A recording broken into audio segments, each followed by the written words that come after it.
साथियों, आप सभी का आपके अपने यूट्यूब चैनल टारगेट टीचिंग 247 में स्वागत है। साथियों, एक बेहद ही गंभीर विषय पर चर्चा करने जा रहे हैं और आज का जो टॉपिक का रहने वाला है, ये है बीपीएससी तैयारी 4.0 के आगामी एग्जाम को लेकर।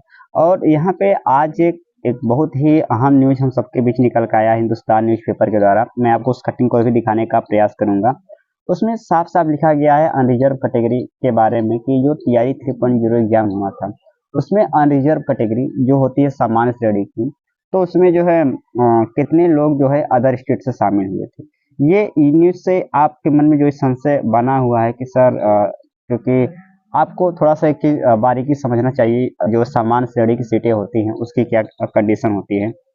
तो आपको पता है कि वहाँ पे जो यूआर की सीटें होती हैं, जिसे हम बोलते हैं अनरिजर्व यानी सामान्य श्रेणी जो सीटें होती हैं, अब उस सीटों में कौन कौन उसमें जो है पार्टिसिपेट कर सकता है, या उसमें किसको किसको जो है उसमें चयन होता है। तो जो भी अदर स्टेट के होते हैं, वो जो है उनको यूआर में ही फाइट करना पड़ता है। जो यूआर की सीटें आरक्षित होती हैं, अनरिजर्व सीटें जो होती हैं अन आरक्षित होती है यानी अनरिजर्व होती हैं, तो उन्हीं में इनको फाइट करना पड़ता है। साथ में उस अनरिजर्व सीट में वो भी बच्चे शामिल होते हैं, बिहार के भी बच्चे शामिल होते हैं। और ये बच्चे कौन होंगे? जो ईडब्ल्यू से नहीं आते, एस सी से नहीं आते हैं, या जिनका ईडब्ल्यू सर्टिफिकेट नहीं बना है, ओबीसी से नहीं आते हैं, हाँ एसटी से नहीं आते हैं। ये बिहार के बच्चे भी यूआर में फाइट करते हैं, यानी यूआर में अदर स्टेट के तो रहते भी हैं, बिहार के भी रहते हैं, दोनों रहते हैं यूआर सीटों में। अब काफी साथियों के मन में प्रश्न आता है कि सर, यूआर में वैसे अदर स्टेट के रहते ही हैं, बिहार के अपना तो उसमें रहते ही हैं। अब एक डर बनता है कि सर, बिहार वाले भी रहेंगे तो बचता ही कितना यूआर के लिए, ये जो डर बना होता है।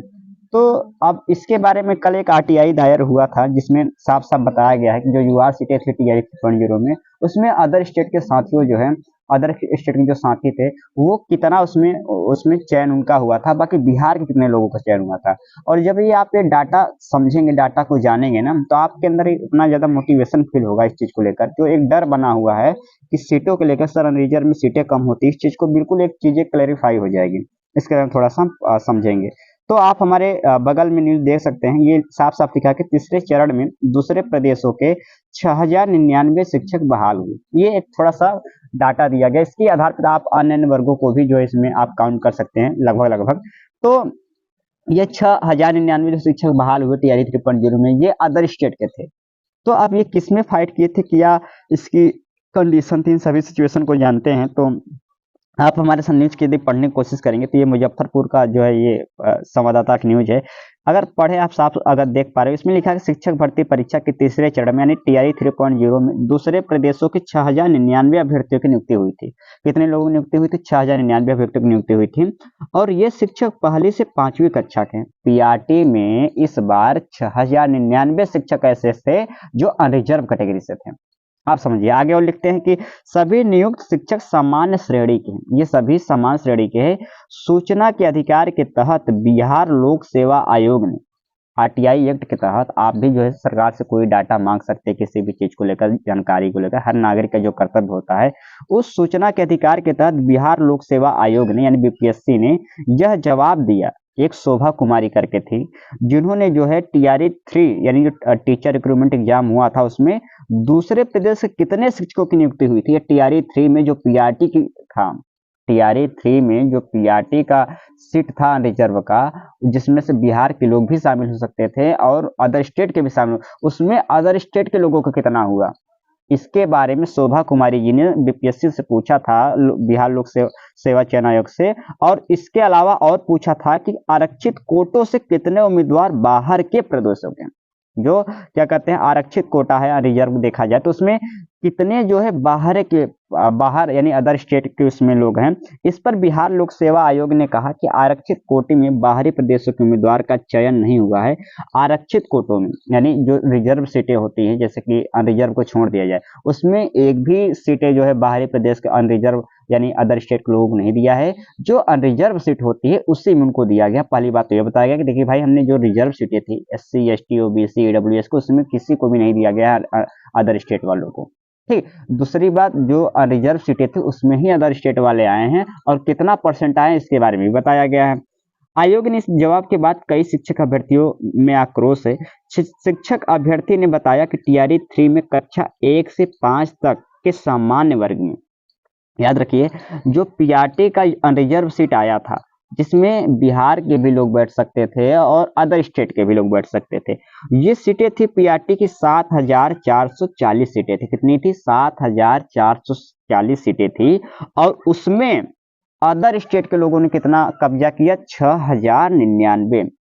इसको अगर मोटे मोटे तौर पर हम परसेंटेज निकाले तो रिजर्व सीटें में 87% सीटें, रिजर्व सीटें जो थी जिसमें बिहार के लोग भी चयन हो सकते थे, उसमें 87% सीटें पे कब्जा किसका हुआ? अदर स्टेट वालों को। आप समझिए, जो रिजर्व सीट थी जिसमें बिहार अगर अदर स्टेट वाले फॉर्म अप्लाई नहीं करते, रिजर्व सीट की अगर अदर स्टेट वालों को अलाउ न किया जाए डोमिसाइल नीति के तहत, तो इस पर पूरा बिहार के लोगों का, रिजर्व सीट पे भी बिहार के लोगों को कब्जा होता। लेकिन यहाँ पे डोमिसाइल नीति का इनको लागू किया, जिसके वजह से 87% सीटों पे जो है अदर स्टेट वालों का जहां आप कब्जा हुआ। अब 87% सीट बहुत होता, समझ लीजिए। तो चलिए, इसमें कई महिला उम्मीदवार भी थी, यानी इसमें महिला कैंडिडेट भी थी। अब समस्या इस बात की, ये अदर स्टेट वालों क्यों एक खुशी की बात है और बिहार वालों के लिए क्यों चिंताजनक का बात है, ये दोनों का पक्ष में यहाँ पर अगर थोड़ा सा आपके सामने डिस्क्राइब करना चाहूँ, और अंतिम में दोनों में कंक्लूजन भी बताना चाहूंगा कि क्या ये सही रहेगा कि नहीं सही रहेगा।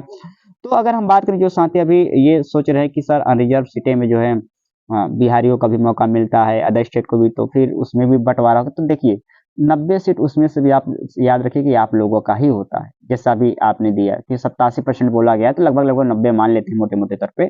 तो 90% सीटें तो अनरिजर्व की ही अदर स्टेट को वाली होता है। तो अगर कोई जितना भी अनरिजर्व की सीटें आती है, समझ इसमें 90% आप लोगों का ही है। तो ये आपको सीटों के अनरिजर्व में भी बंटवारा को लेकर आपके अंदर जो डर है अदर स्टेट वालों को, इसको तो बिल्कुल आपको दूर कर लेना है। ये रही पहली बात। दूसरी बात रही बिहार के साथियों को लेकर। अब बिहार के साथियों के मन में एक ईर्ष्या का भाव आता है कि सर ये हमारे स्टेट की भर्ती है, अदर स्टेट वाले आ जाते हैं, और ये उनका जलन होना या नफरत करना स्वाभाविक होता है। यदि आपके भी स्टेट में आता है भर्ती और आपके स्टेट में कोई दूसरे लोग आते हैं, जब कंपटीशन बहुत हावी हो, बेरोजगारी इस तरह हो, तो आपके अंदर भी जलन होना ये स्वाभाविक है। इसको नैसर्गिक ही माना जाना चाहिए। बहुत ज्यादा आपको भी नहीं नफरत करना चाहिए, अच्छा बिहार वाले हमारे यहाँ, ऐसा कुछ नहीं है, आपके यहाँ भी आते आते। लेकिन समझना ये पड़ेगा, थोड़ी चीजें आपको समझना पड़ेगा कि हम यदि इस आधार पे कि बिहार में केवल बिहारियों को जॉब मिलेगा, यूपी में केवल यूपी वालों को जॉब मिलेगा, तो फिर वही हाल होगा कि फिर दिल्ली वाले बोलेंगे भाई सब दिल्ली में केवल दिल्ली वालों को जॉब मिला। तो काफी जो हमारे बिहार के साथी, हमारे यूपी के साथी दिल्ली में जॉब करें, उनको भी वहां से भगाया जाएगा। महाराष्ट्र में यही तो हुआ था। महाराष्ट्र के लोग जब मराठी आंदोलन कर रहे थे, तो यही बोल रहे थे कि हमको भाई महाराष्ट्र मराठियों का ही अधिकार, इनकी ही दुकानें होनी चाहिए, इनको ही मजदूरी मिलनी चाहिए। बिहारी क्यों आके यहाँ पे, बिहारी को भाई लोग बोला जाता है, भाई लोग बिहारी यूपी लोग क्यों यहाँ पे आके ये करते, इनको भगाओ। और अच्छा दंगा हुआ, इनको मारा गया, पीटा गया, काफी इनके साथ हुआ। तो ये स्थिति पैदा ना हो, अलग अलग राज्यों को लेकर नफरत या भाषा को लेकर नफरत, धर्म को लेकर नफरत, जाति की नफरत, जाति को लेकर नफरत। हाँ, ये अलग बात है, आपकी सीटें रिजर्व है, SC ST OBC EWS के लिए, तो आपकी सीटें रिजर्व है, आपको घबराने की कोई जरूरत नहीं है। RTI के तहत साफ साफ बता दिया गया है कि कोई जो है मतलब अदर जो रिजर्व सीटें होती है उसमें से तो अदर स्टेट के लोग आते नहीं, जो रिजर्व होते हैं उसी में आते हैं। उसमें भी 90% 10% उसमें बिहार के लोग करते हैं। तो बहुत ज्यादा घबराने की बात नहीं है, आपकी सीटें सुरक्षित है, बिहार वालों के लिए भी सीटें सुरक्षित है और रिजर्व वालों के लिए भी सीटें सुरक्षित है। तो बहुत ज्यादा बाकी जो बारीकियां होते हैं, बाकी सरकार को ऊपर छोड़ दिए, डोमिसाइल नीति लागू करती है कि नहीं लागू करती है। आपको अभी तो फिलहाल डोमिसाइल नीति का कोई संभावना नहीं दिख रहा है, इसलिए आप मन से तैयारी करें। और बिहार के साथियों को भी मैं बताता हूँ, आप मेहनत करेंगे, ईमानदारी से करेंगे, तो ऐसा नहीं है कि बहुत ज्यादा आपको दिक्कतें होंगी। आपको आपकी भी सीटें रिजर्व है। तो इस वीडियो यही रखते हैं। बाकी ये है कि एनसीईआरटी को लेकर आपके मन में कोई संशय हो और चाहते हैं कि एनसीईआरटी बुक में आप मार्केट से खरीद सके, तो सही है। 300-400 की किताब आती है एनसीईआरटी सार की। नहीं खरीद पा रहे तो पूरा मैं नोट्स आपको अवेलेबल कराने की कोशिश करूंगा। स्क्रीन पे देख पा रहे होंगे, आप हमें मैसेज करिएगा। बाकी ये वीडियो, ये न्यूज आपको कैसी लगी, आप क्या चाहते हैं कि बिहार में डोमिसाइल नीति लागू हो कि नहीं हो, इस पर जरूर कमेंट में बताइएगा। और बाकी मिलते हैं अगले वीडियो में। सुनने के लिए आप सभी का धन्यवाद।